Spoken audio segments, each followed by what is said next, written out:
So, 9/11 story. Mine's not outstanding. I wasn't anywhere near ground zero, any of the ground zeros. I was here in Oregon. But my memory of it was just a few days before I turned 21. I had already enlisted in the Navy. I was just in delayed entry program. And it was, maybe like 6:30 or something in the morning here. And my mom called up and said, "Turn on the TV." I was like, "What channel?" She goes, "I don't think that it matters. Any channel." So she goes, "Go for a news channel." So I turned it to one of the local news stations. We just have antenna TV out where I live.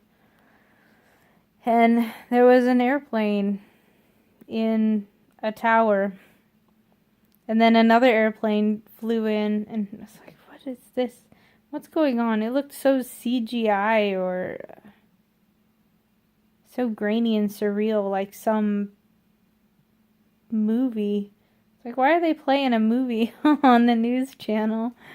My mom says, "No, this is real. This is really going on." And then there was the plane in the Pentagon, and then there was the plane in the Pennsylvania field.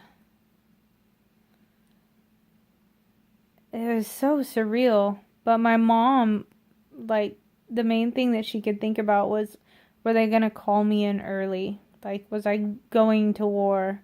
Because my sister had been in the Navy before me, but she was a culinary, so she was a cook in the Navy.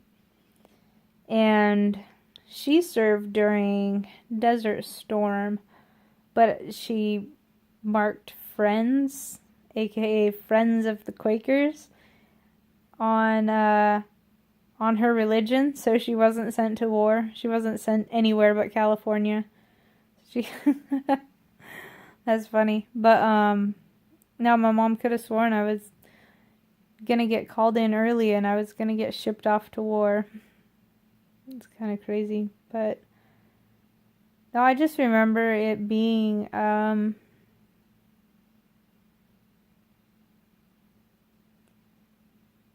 national trauma. It was insane the amount of trauma that we had, and then we all band together. Like, obviously, our trauma wasn't nearly the same as what the people on the East Coast had to deal with, because it wasn't in our backyard. But I do remember American people got very patriotic for a while. There were a whole lot of flags. There were a whole lot of flagpoles installed. And then I was in active duty in, what was that?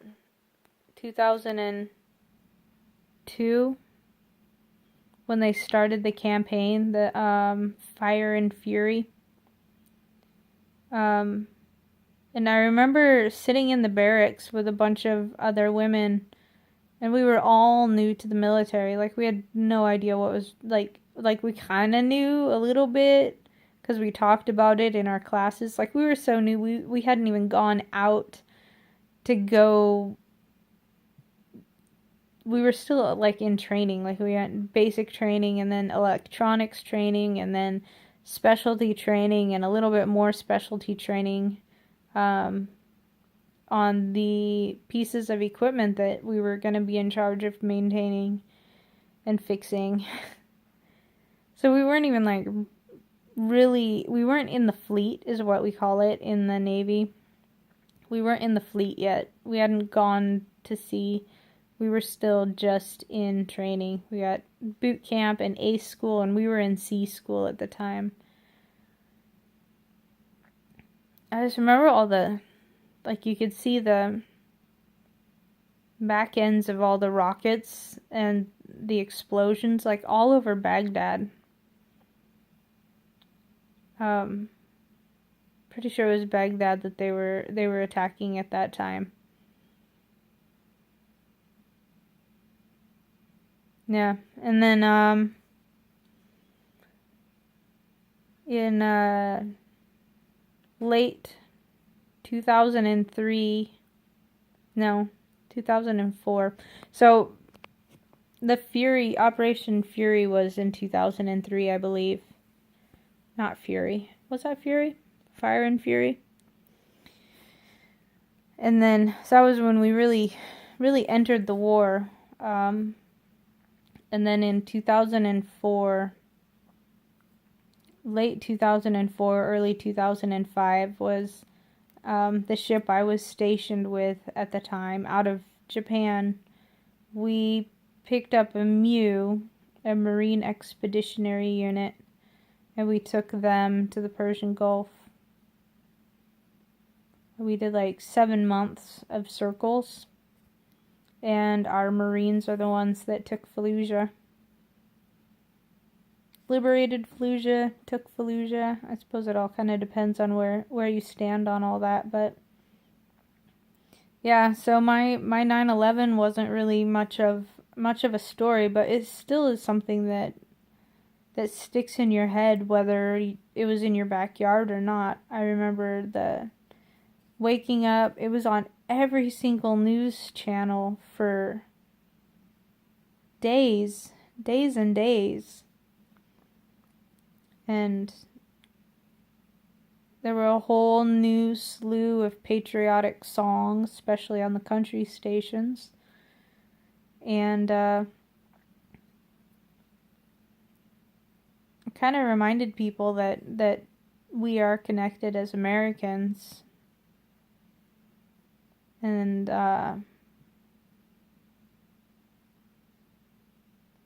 that was about also the same time when things got really tough for a lot of the Muslim Americans. American Muslims? Yeah. Because it's Irish Catholic, so it's American Muslims. Anyway. So that's kind of my remembrance of 9/11. And it wasn't in my backyard. I don't really have a super awesome story about seeing anything. Well, not awesome, but like my story's just another American who woke up that day. Well, I was woken up. I still had another 2 hours of sleeping to do. I was woken up and told to check out the radio or the TV station, and every single TV station had coverage of the Twin Towers, and then the second airplane, and then there was the Pentagon, and then the I don't really remember. Like, did the towers start falling? So I remember when the towers were collapsing. And was that around the same time as the Pentagon, or was that well after the Flight 98 landed in Pennsylvania? Crashed. I don't remember. Maybe I should check that out again. Anyway, but yeah, I just remember seeing the smoke up on the towers, and then the towers coming down, and just like poof of all of the debris, the dust and debris and the smoke, and poof. And the papers. Anybody else remember the papers like floating down because the airplanes poked a hole like up there in the wind, and the wind was just pulling all of these papers out. I just remember there being papers falling down. It's very surreal. Very interesting. Very surreal. Scary.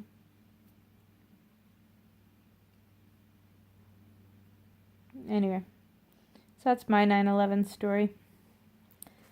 Nothing super, just my mom freaking out that I was going to get pulled away to the military early. Alright.